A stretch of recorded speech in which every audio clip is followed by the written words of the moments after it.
Hey everybody, I figured I'd do a little update on the mini trailer for Sick Week. Kind of go over a couple of things that I've done in the past few days, as well as some of the stuff I did to the car. So I got the steel wheels on the car, got some badass Mastercraft Avenger GTs on there. I went with a 29-inch tall tire, 255/70. Hope to help it out on the highway a little bit. So the ride height is where it is when I race the car, and I have a plan for the rear suspension. I bought some air shocks to put on the back. I don't like that, so I'm ditching that idea, and I'm going to I found some small diameter airbags like what you would put on your truck for towing a big trailer, and we are going to retrofit them into the frame and the rear or onto the rear end housing, and make it so that there's nothing that needs to be done between driving down the road and racing the car. I don't want to have to unbolt or bolt anything back on. So, I just want to be able to change wheels and tires, and then that's it. So, and fuel. So, anyway, yeah, there's that.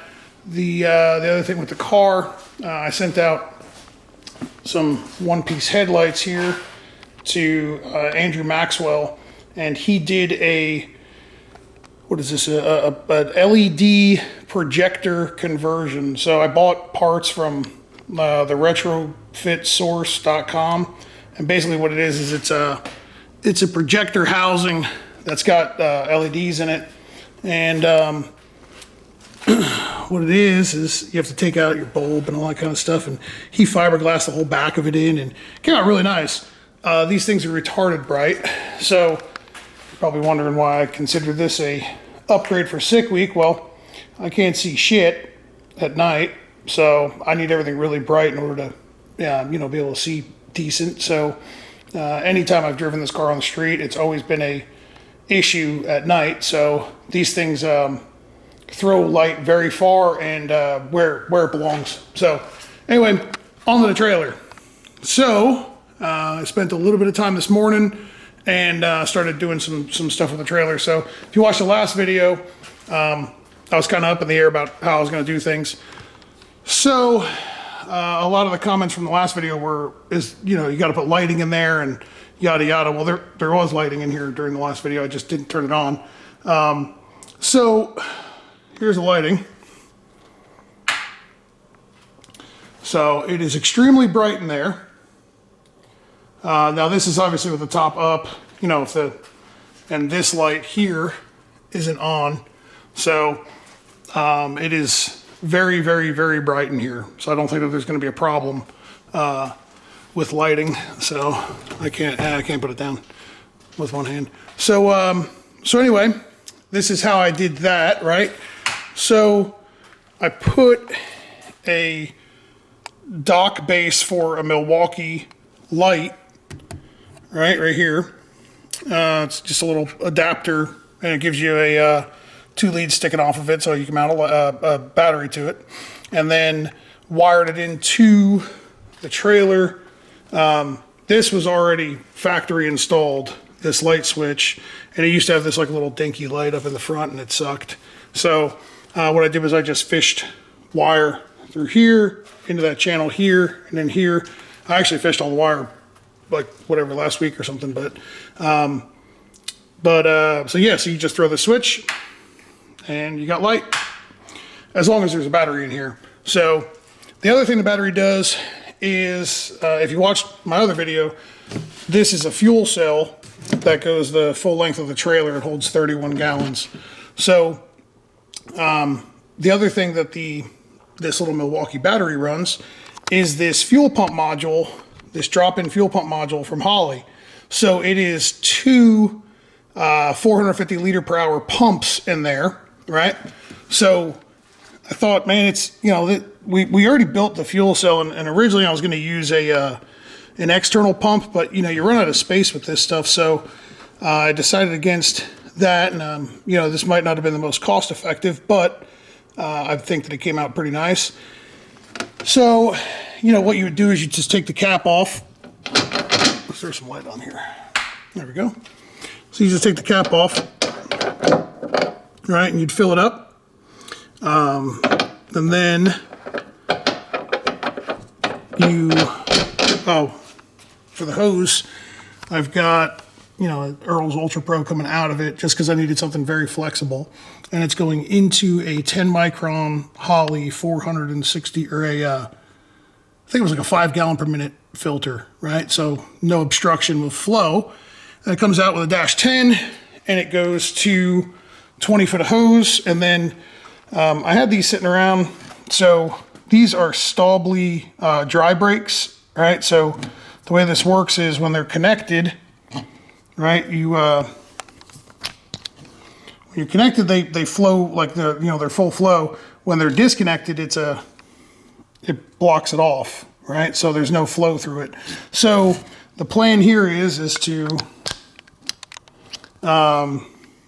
this end here will be affixed to the car on the top of the cell, and when it's time to fill the car up, you would take your hose. That's the dry brake is this will be sitting in the trailer like that with that other end off of it, and you just walk over to around the trailer, go up front of the trailer, into the trunk, open up the trunk and connect to this, and then turn your pump on.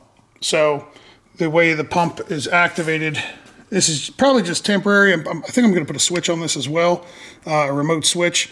I've also got a Bluetooth relay, which I may use that as well. So, but basically you would just throw your breaker here, and then to turn it off, just turn your breaker off here. So there's going to be 2 of us on this venture. My goal was to make this a one-person operation, but with time constraints, I've got customer car here now. I've got mail order stuff to catch up on. I've got to tune some cars. I didn't get a lot of time, so it was one of those, let's just put it together kind of quick and, see how it pans out. So Jordan and I will be, working together on all this stuff, so I'm sure, it won't be an issue if I'm holding the hose and I say, hey, throw the breaker. So the other thing is that the laptop connects to the car wirelessly, so I could just set the laptop right here and watch the fuel level. And when it gets to the fuel level it needs to, shut the pump off. So there's a couple different options. Anyway, that holds a jack, all Milwaukee pack-out stuff. This is a little Milwaukee toolbox, so that should hold tools. This is a huge Yeti cooler that's in here. It's just because I've had it. I had it in the big trailer, so I just kind of used it for mock-up. I'm probably going to buy a little bit. I have another smaller one, but my fiance took it to Florida.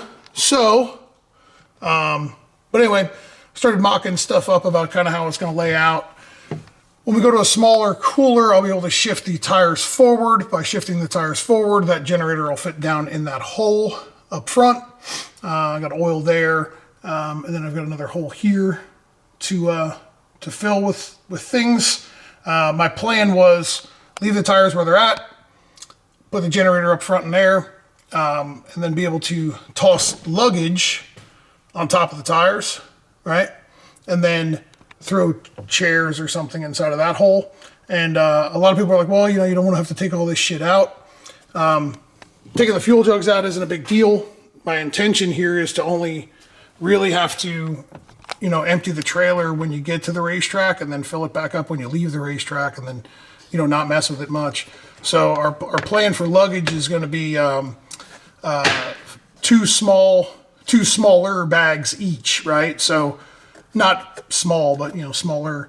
And what we discussed was to try to cycle it, right? So like you had, what you wore the day before, you throw in this bag. What you're going to wear this day or the next day, you throw in that bag, so that you can, we could just take the small bags that, we just got done using in the hotel room overnight and throw them in the back of the car, and then have the reserve luggage in here where you don't really have to get to it. And then there's a little easy up canopy. I just haven't, again, very low on time, so I just kind of threw it in there to see what kind of size we were dealing with. I'll pull it out of the box and set it up eventually. So Let me know what y'all think. See if what I'm screwing up, what you guys think that is a good idea, what's a bad idea. This is really a crapshoot for me, right? So we've never done this before, and I'm learning, and I appreciate everybody's input. The input that I've gotten from everybody in this previous video was very beneficial. Some of it was, some of it wasn't, but either way, I want all of it. So let's hear the comments or the suggestions. So, and if this taught you anything, let me know. I don't know how it possibly could have, but let me know if it did. So, see you.